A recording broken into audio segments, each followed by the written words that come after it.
Hello, everyone. Thanks for joining us. I am here today with Dr. Kadisha Rapp. Dr. Rapp and I have been friends for many years, and in case you didn't get the message, we are both emergency physicians. So we are so happy to be able to join you today to tell you a little bit about safety. Safety on this holiday weekend, as well as safety during the summer in general. We are here, as I said before, to tell you a little bit about safety during the summer and especially during this holiday weekend. So, when you think July 4th, what's the first thing you think about? Fireworks. Fireworks, absolutely. And everybody loves to watch fireworks. A lot of people are having their own fireworks shows at home. Mm-hmm. Now, I'm not a big fan of home fireworks. Can you imagine why? I know what. You know why? Yeah. All right. So I'm going to give you just a little few statistics, or I should say, not so fun facts. So more than 19,000 fires are started annually because of fireworks. This is according to 2018 statistics. More than 9,000 injuries are treated in the ED during the period around July 4th. 50% of those are injuries to extremities, the hands, the fingers, legs. A third are to the eyes or head. Let's think. A third of those patients altogether are children under the age of 15. And everybody always assumes it's the very small children. The most common age group is actually those 10 to 15 years old. The kids that you know, once you tell them, they know better, and they're just not listening to you. Right. And then a quarter of those are related to those things that we think are benign, sparklers. Now, What? I know I played with sparklers. Did you play with sparklers too, Dr. Kadisha? Yeah. No? Yes, I did. And Yeah. those little sparks, like they seemed harmless back then, but no, they're not harmless. Not at all. Sparklers actually can give off heat of up to, get this, 2,000 degrees. 2,000 degrees. 2,000 degrees will melt metal. It will melt gold. And you're running around with that at 5, 6 years old, just waving it around. I like to do this. Yes. And do this. Yes. They are not harmless at all.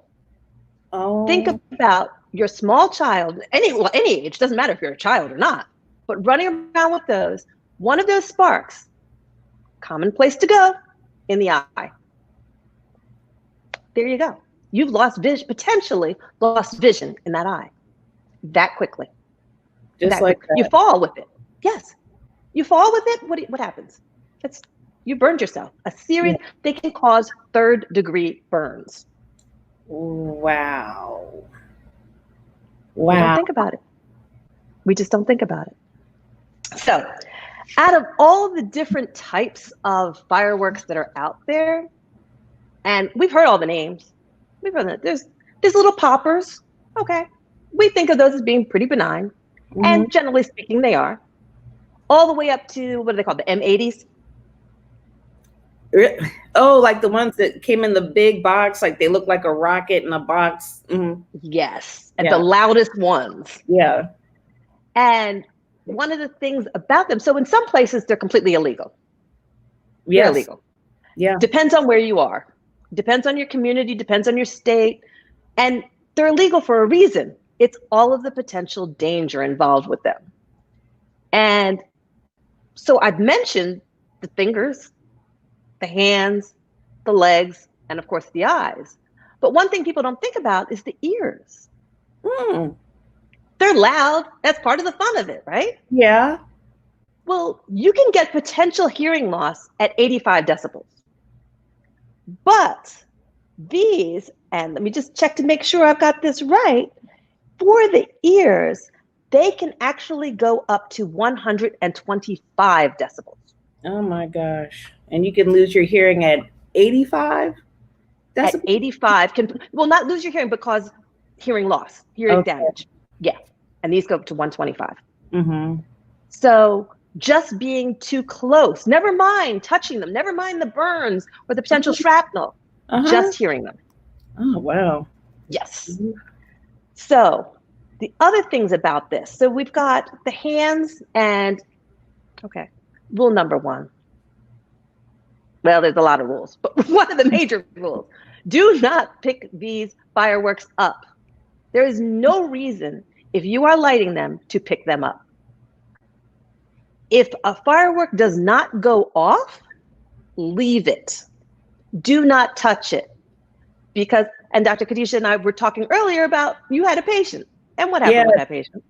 He did the Wile E. Coyote scenario. He was in his mid-40s. He and another middle-aged friend were lighting fireworks off in the street. One failed to detonate. And what does he do? Like the Wile E. Coyote, pick it up. Why isn't it going off? Whoosh! Peeled his finger like a banana and blew off the tip. I still remember, and maybe that was about 15 years ago, putting his fingertip in wet gauze in a plastic bag on ice and getting him to the trauma center ASAP on 4th of July. And that happens way too often. People just, you're not thinking, oh, why didn't this one go off? Let me check. If something doesn't go off, leave it. At the end, wait. And the best way to dispose of anything fireworks-wise, it does not go off. Well, first of all, you should have water nearby anyway. Yeah. You should have at least a trash can size of water. Okay. Because you're going to take that unspent one and you're going to dump it in the water. Mm-hmm. That goes for any of these that don't go off. You're going to put them directly in water. Okay. So, couple of rules. Once you light it, make sure that you are a safe distance away. Make sure there are children, that your children stay a good distance away. Mm-hmm. Make sure that you are pointing it in a direction away from your house. You also want to be aware of the weather conditions. In a lot of places right now, as we were just talking, it's hot. With that heat, there are droughts. If you say, oh, I'm in a clear field, no problem. What did I say earlier about the fires? You're going to start a fire, and that's a fire you can't control. Yeah, dry grass and weeds. Exactly. Perfect sense. You've got to worry about that. You've got to worry about the shrapnel from it, and that's the importance of staying the distance, not only because of potential detonation, but also because you want to make sure that you are not hit by shrapnel. Because something which may seem like a little tiny cut can actually be harboring something a lot larger inside. Mm-hmm. And Dr. Kadisha and I know we've dug plenty of things out of people. Yes. Yeah. It can be horrible. Yeah, from the least likely of places. Absolutely. Just because your back is to it doesn't mean it can't still get you. All right. That's not funny, but we know there are places where, you definitely don't want to have shrapnel. Mm-mm. And I see Marlene Reeves here, who said, news in DC just covered a 9-year-old lost a finger to fireworks.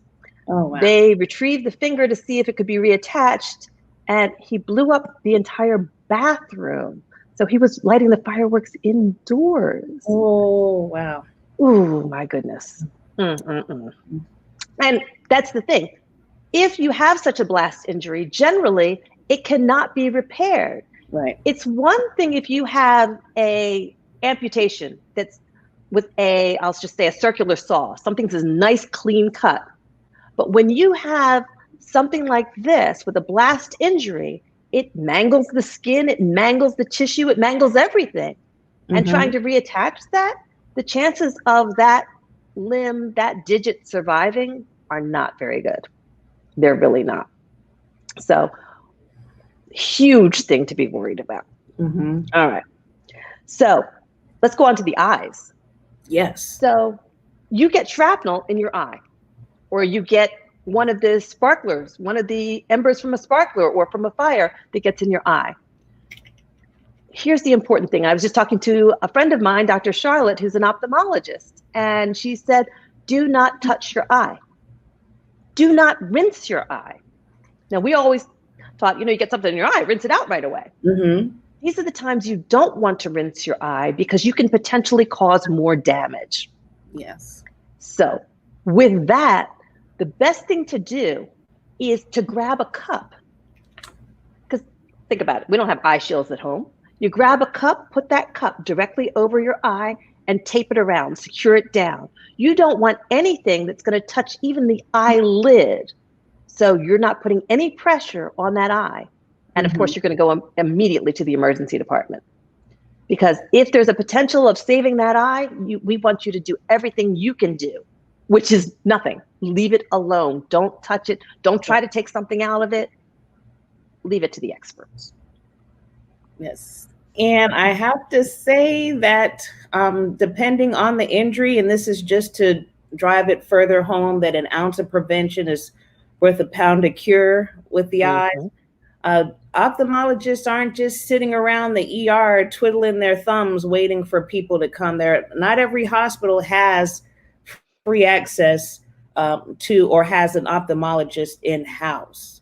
And based on where that hospital is, we might have to call around town to find a hospital that has an eye specialist. And sometimes with certain eye injuries, time is eye.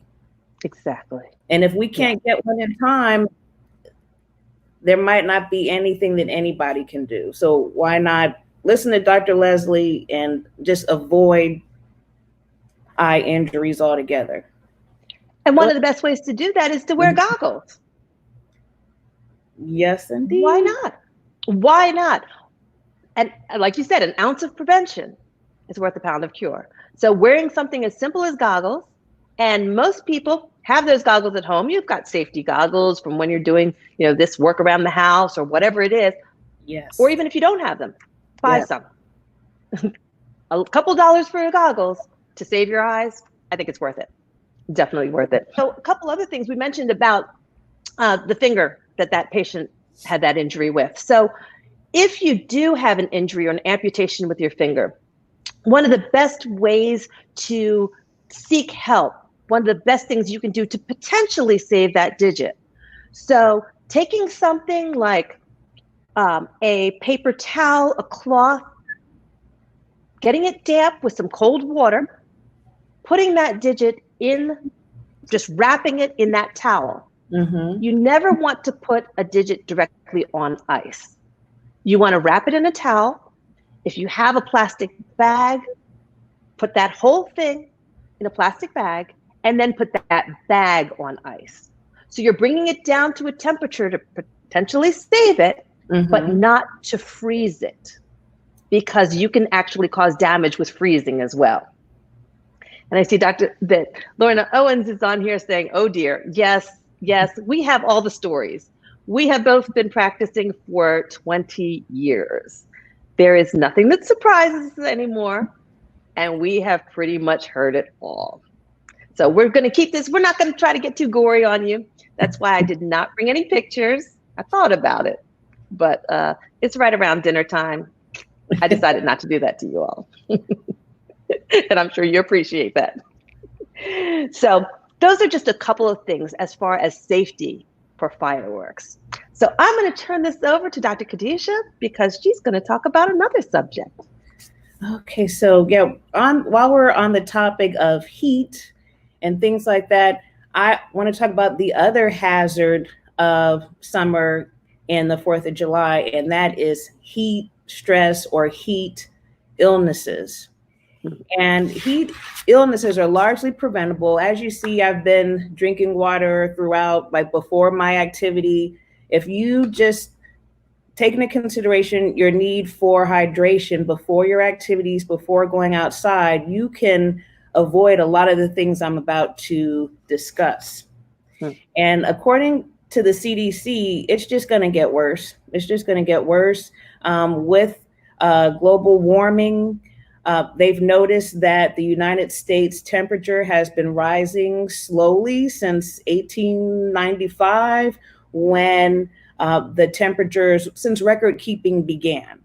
And they said that much of the United States has had an average increase of 1.3 to 1.9 degrees Fahrenheit. I know it doesn't sound like much, but the experts say that's not a small thing to just sweep under the rug.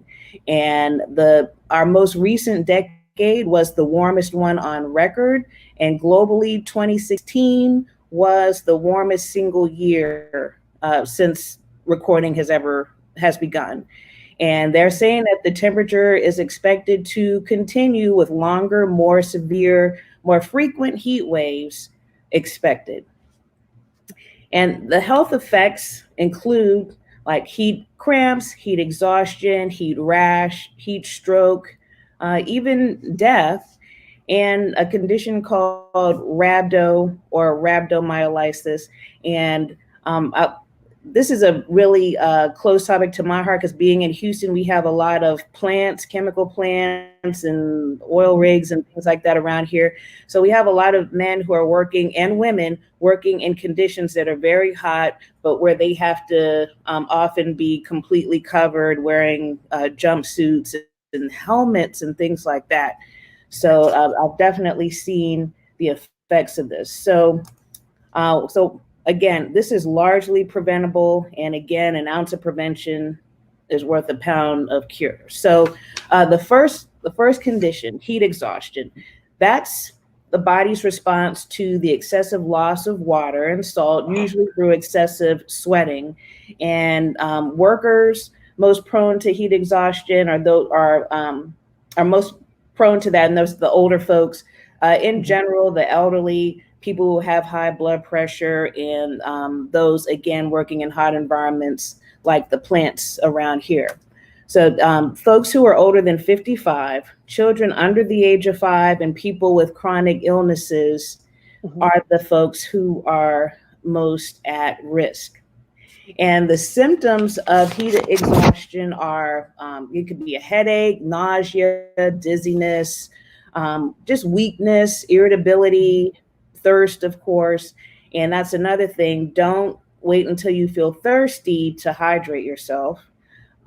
Heavy sweating, elevated body temperature, and decreased urine output. So just keep those things in mind. Even if you don't feel thirsty, even if you don't have the thirst, try to be mindful of the other symptoms. And I've had men come in from the plants, and they just say, I just don't feel right, or I just feel like I'm like vibrating, like doing this. And that's because Mhm. they feel dizzy, and they're just nauseous.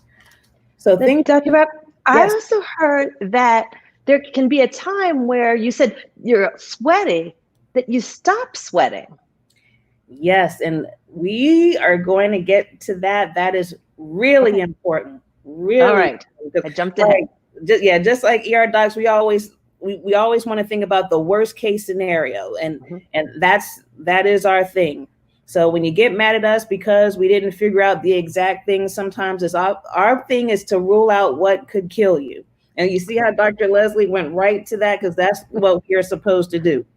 Mhm. So so to take care of this heat exhaustion, if you have someone suffering from heat exhaustion that you suspect, do the following: take that person, first remove them from the heat. Mhm. Take them to a cool area under the shade of a tree or an awning or something like that.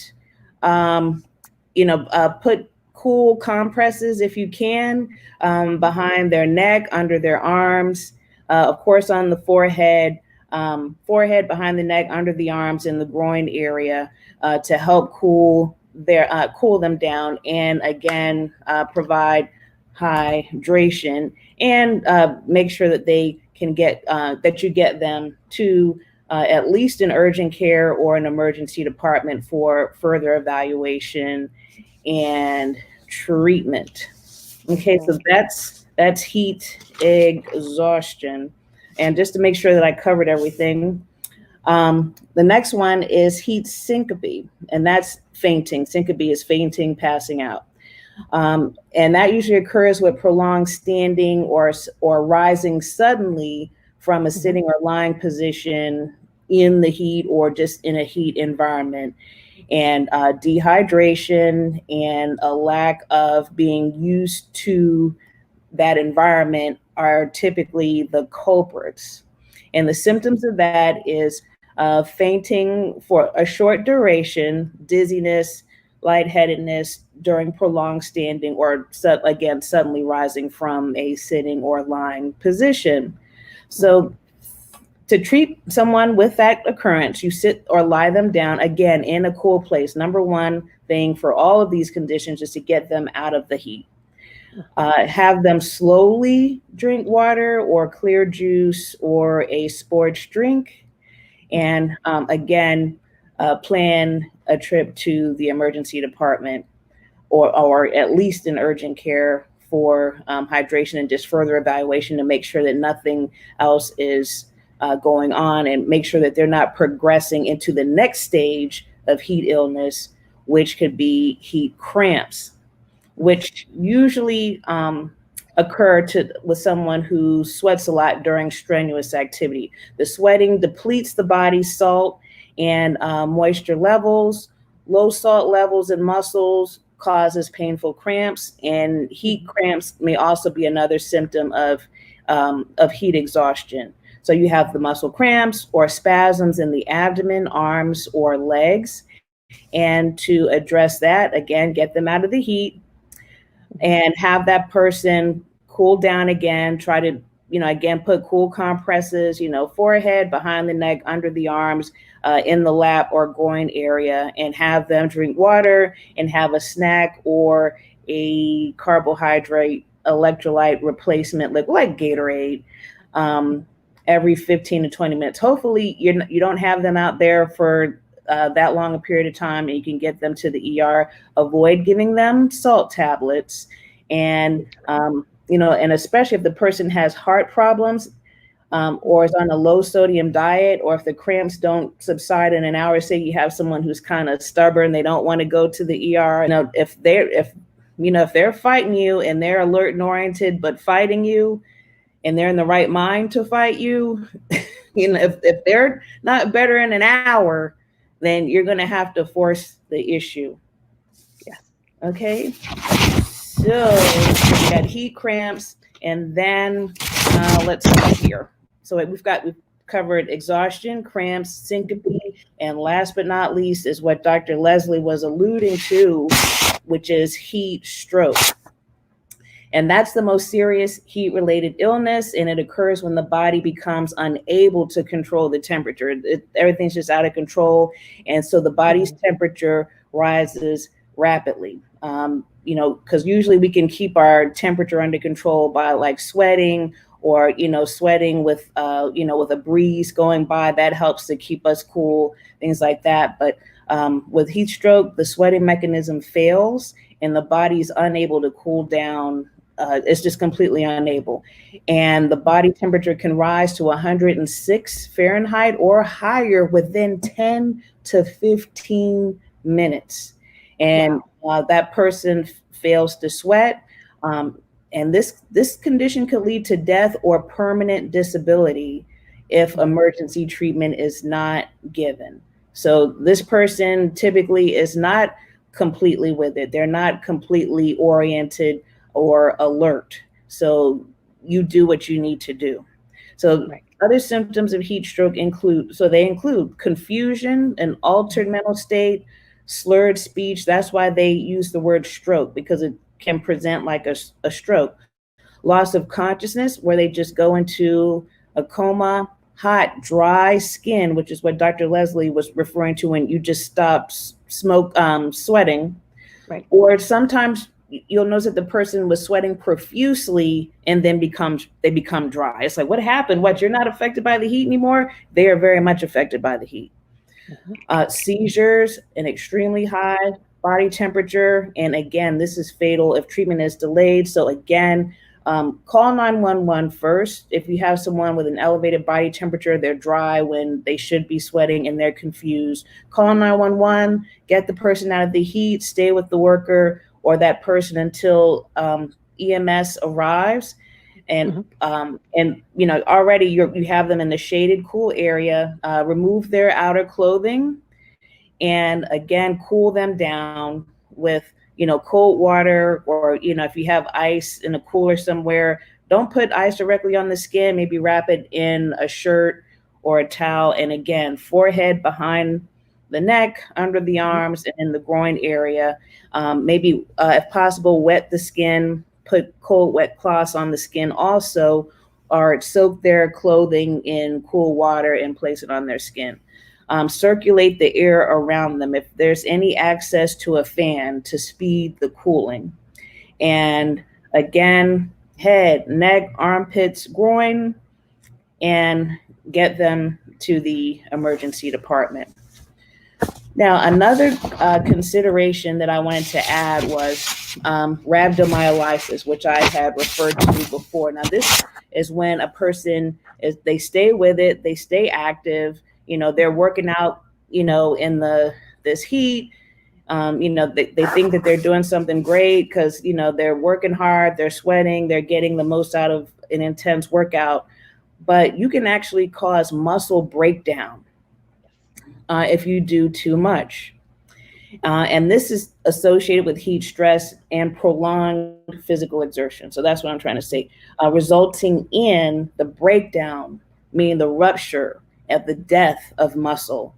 And when that muscle tissue dies, it spills out very large proteins and electrolytes into the bloodstream that can cause an irregular heart rhythm, seizures, or even kidney damage. Yes. And so the symptoms of this include muscle cramps, pain. You might just think it's heat cramps and, you drink your Gatorade or whatever, and you keep going. And that's how some of these folks end up in rhabdo or rhabdomyolysis. It's because they just thought it was heat cramps and they just wanted to keep going. They might have abnormally dark tea or Coca-Cola. That's like a tongue twister. Coca-Cola colored urine. Yes. Weakness and exercise intolerance. So that's a word out to you trainers that like to push people. Sometimes you got to listen to your clients if they say that they have too much pain or something like that. It reminds me of Corey Stringer, the football player who died during training for football. So yeah, just listen. So people listen to your body, trainers listen to your clients, coaches listen to your athletes if they complain of this. Or sometimes they might be asymptomatic, especially young folks, young muscular people, they might not have any symptoms except seeing this dark tea colored urine after the workout. And so what you have to do for this is just stop the activity, just stop it. They're not a loser. They're not weak. They're not, if they want to stop, let them stop. You are not a loser. You are not weak. You are not lazy. If you want to stop, just stop. Increase your oral hydration. Water is preferred. Seek immediate care at the nearest medical facility. If they need to transfer you to a higher level of care, they will do so. And ask to be checked for rhabdomyolysis, meaning, and typically our basic blood work will check for CK or creatine kinase.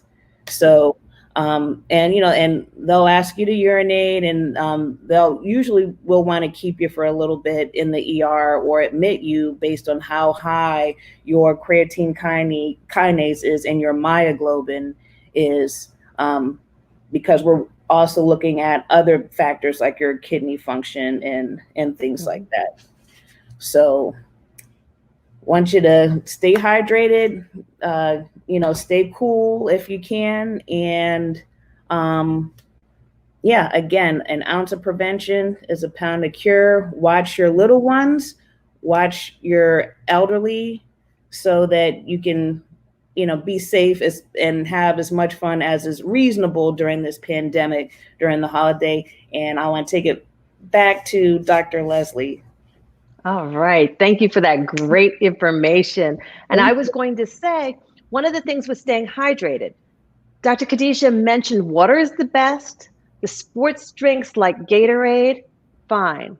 No caffeine. We Yes, live in Texas. People live by sweet tea. they should. Anything that has caffeine is actually dehydrating the body. So, no caffeine. Coffee, no. Tea, no. Dr. Pepper, another favorite in Texas. No, absolutely No not. You're Red doing your Bull. body more harm. Right. No No Red Red Bull, Bull. No Bang. No Bang. no bang, none of those. You are doing your body more harm than good on so many other levels, but especially if you're talking about dehydration. Yes. That's the worst thing you can do. Lorna asked, what about sun on the eyes? Should we protect our eyes by wearing sunglasses? Absolutely. So a lot of times people wear sunglasses just as a fashion statement. Okay, all well and good. But make sure that those sunglasses that you wear have UV protection.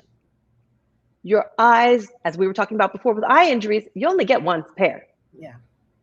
You cannot reverse that damage. And if that damage is accumulating over time because you're not taking proper protection for your eyes, there's nothing to do. There's nothing you can do. So wear your sunglasses every time you go outside. And here's the thing, that's not just for the summer. That's all year round. If you live in one of the colder climates where you actually have the snow, believe it or not, the snow, reflection of the sun on the snow, can cause just as much, if not more damage than the direct sunlight. Because think about how white reflects. That's exactly what can happen to your eyes, is more damage. So you've got to be super careful about that as well. Definitely. So, and little ones too.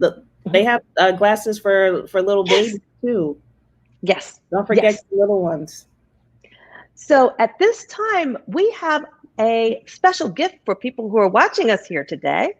And this is just some information for you for some tips on safety. So if you see that link scrolling across, that is for tips on safety for both fireworks as well as the next subject I'm about to talk about, which is grilling and outdoor fires. All right. So getting on to that. Right now is a time, 4th of July. The other thing we think about is cooking out, grilling. Well, some people grill all year round, but especially when you get people together, they want to go ahead and have that outdoor cookout. So start with the basics once again. Safety is key. It doesn't matter if you cook the best steak around if you get injured in the process. And trust me, I've seen people in the ER that are like, dang, I was ready for that steak and it's got to be thrown away because now it's no good because I burned myself and ended up in the ER instead of enjoying my meal. Yeah. So, hi, Dr. Jerisa. Thanks for joining us. And so, one of those things, number one, make sure that your grill is at least 3 feet away from a building, especially if you have siding, if you have decking. People grill on their decks all the time. If you're going to grill on your deck, make sure that you have a protective flooring for underneath that grill. Because yes, you may have this coating or that coating on the grill. You do not want to cause a fire. Once again, the steak's not worth it. Nope. The other thing is that same rule as far as thinking about 3. You want to make sure children stay at least 3 feet away from the grill. Because what are the hazards? You know, mommy, daddy, let me help you. Let me help you. And they're coming up. And it is so easy for them to become burned. Another rule, when people are trying to start their grill, they're using charcoal. They don't use the gas grills. They just use charcoal. So you use an accelerant, lighter fluid. Now, it's fine to use lighter fluid, but how many people actually read the directions to how to use lighter fluid properly? Nobody does. The proper way to use lighter fluid is to put the lighter fluid on the charcoal, then wait. It is supposed to soak into the charcoal. Okay. Then you light it. It will still light. It's not going to go away. It didn't evaporate. It's soaked into the charcoal. Okay. Under no circumstances do you have lighter fluid in one hand and your match or your what do you call any lighter in the other hand. Okay? All that's going to do as you start to squirt and you light that, it's going to come back on you. See, this is why I don't even mention. I don't even try to grill. See?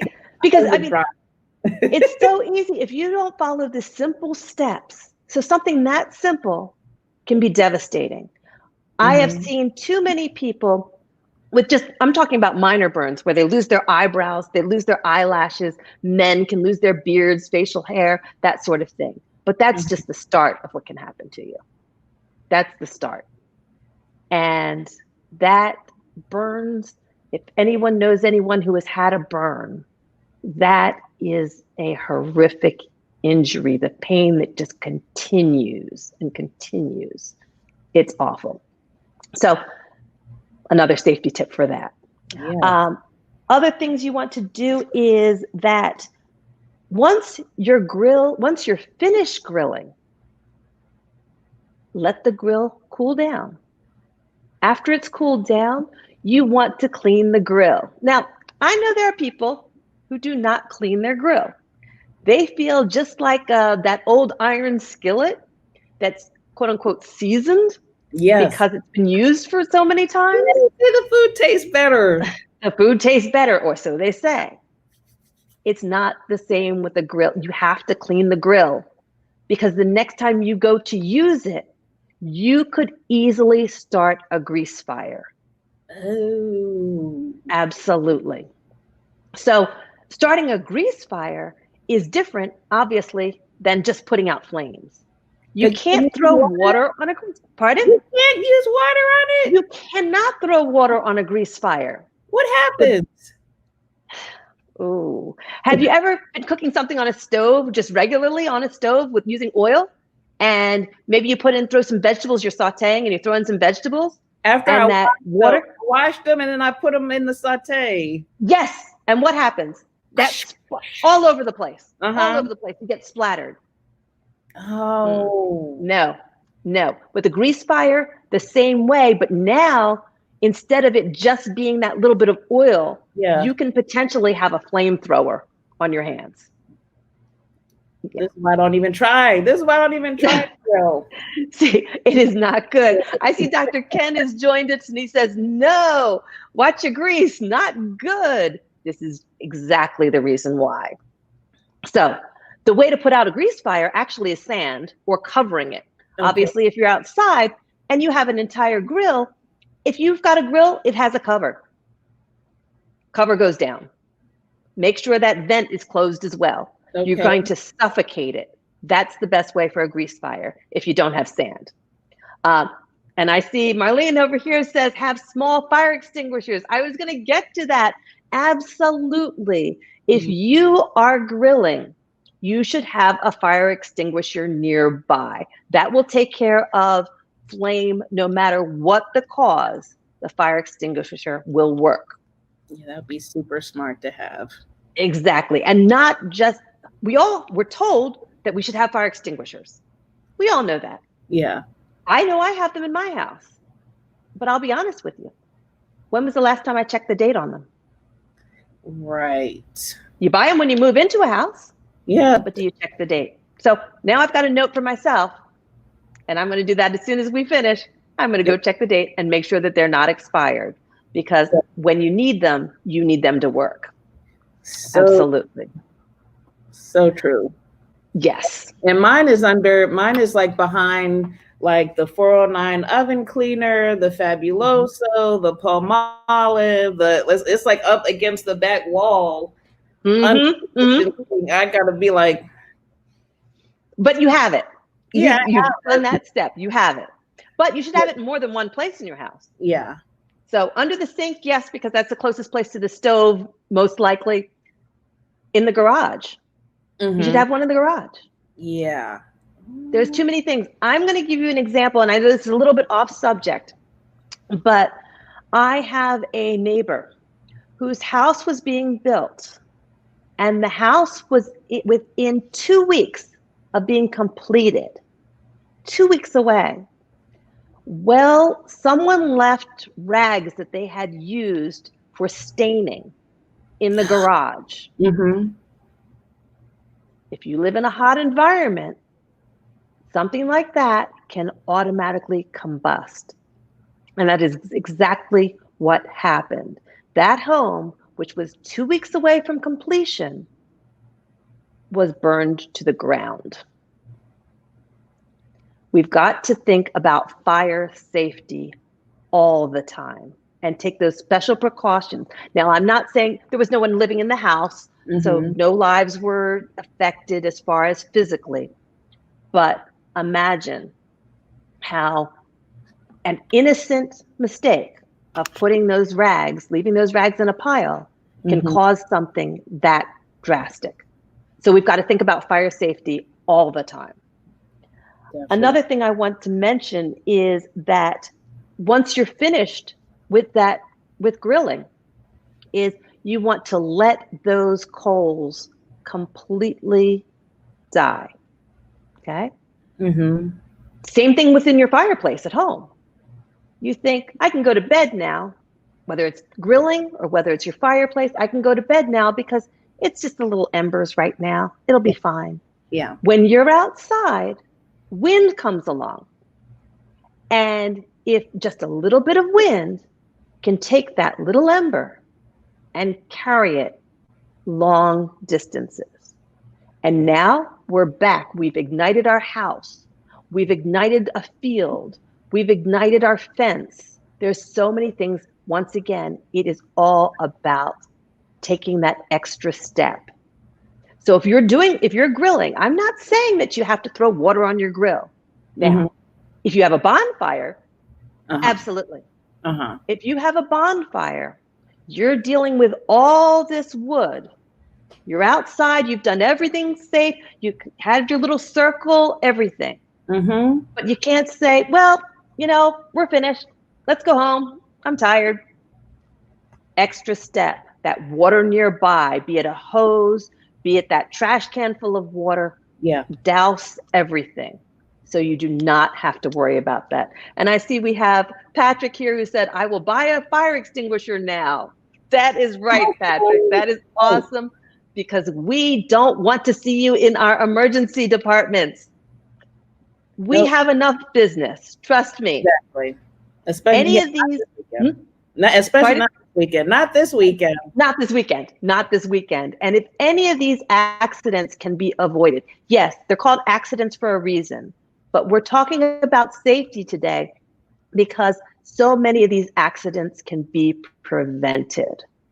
And that's what we're all about. It really is. That's why we're here talking to you today, because we want to prevent all of this for you. One other thing I wanted to mention as far as fire pit safety, same rules, at least 3 feet away from your house. Now, most people, fire pits, we buy them. You can buy them at any of your home and garden stores, anything like that. Fire pits, they're easy. You're thinking, well, it's not going to cause a fire anyplace. It's contained. Same rules apply. 3 feet away from a building or structure. Same thing applies when you're finished, dousing that, making sure that there are no embers. Absolutely. Always a 3. Children, staying 3 feet away. Same idea.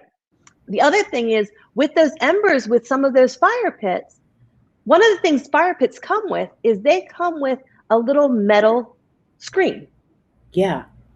Anybody think about why that screen is there? to keep the sparks contained, or Exactly. Exactly. Just like you can buy those for your pans when you're cooking something with grease, you can put that screen over it. On when you're cooking, it's the same thing goes. You have the same amount of heat. You still get to enjoy the beauty of that fire, that flame, but you're doing it in a safe manner. So I encourage you to follow these little simple steps because, Dr. Kadisha, I don't want to see any more burns. I really don't. I do not want to see more burns. because we can't really do but so much, but to, maybe clean it a little bit. But even just putting water on most burns is painful to you. Yes. And all we can do is dress it and send you out. Exactly. And another thing though is, if you do sustain a burn, just like you should have a fire extinguisher present, you should have a first aid kit present. Absolutely. Absolutely. And I have to say that, talking about this kind of stuff and seeing it over the last couple of decades has made me really passionate about helping people address these kinds of things, or maybe even completely address these things so that you don't have to be in the ER, especially on a holiday weekend. Just like Dr. Erica was saying earlier, she said people are acting up just to act up. And the holiday is tomorrow, and it's going to be in the emergency department. So definitely check out my kit. I think in here. So here's my kit, the Mobile MD kit.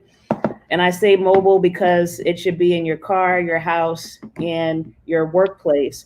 But in addition to the gauze pads and things like that, I have a burn dressing in here. So awesome. Like the like the cost effective ones and all. And they have like gauze and antibiotic ointment and stuff like that. I've got that stuff in here too. But try to have one that has this in it also. Yes. And this would be good for like sunburn too. You might be doing everything right and avoiding fires and things like that, and you just get sunburn. Right. And Dr. Kadisha's kit will help you out in those difficult situations because, as she said, it's mobile for a reason. You carry it with you. You leave one in your car. You're going to have it. You're going to have it because you don't know where you may be when, even if it's not for you, you may be able to help someone else in trouble. Yeah. Because you know how friends get injured or something in your house and then they try to sue you or something? You might be able to address that with one of the many things in this kit. Yes. So you'll see scrolling across the bottom of the screen is a bit.ly link for Dr. Kadisha's shop. And in her shop, you will be able to buy your own mobile first aid kit. Yeah. And you'll see what it contains. It's got an ice pack in there. It's got an ACE wrap to secure the ice pack where it needs to go. You don't, like Dr. Leslie said before, you don't want to put an ice pack or ice directly on the skin. So you can secure it with gauze while you, and then, put your ACE wrap on. So I fought through like tons of injuries and illnesses and put things for each step of it in there. So here's your cold compress.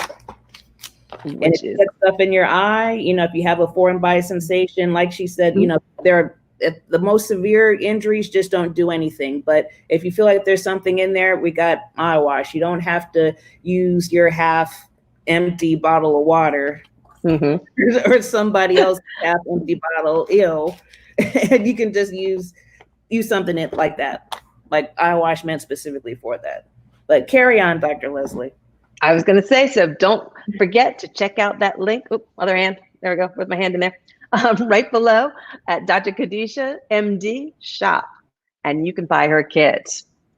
So in wrapping up, Oh, did I say wrapping up? That was not a pun intended. Really, it wasn't. I've been dealing with it since I was 6. I've been dealing with it since I was 6.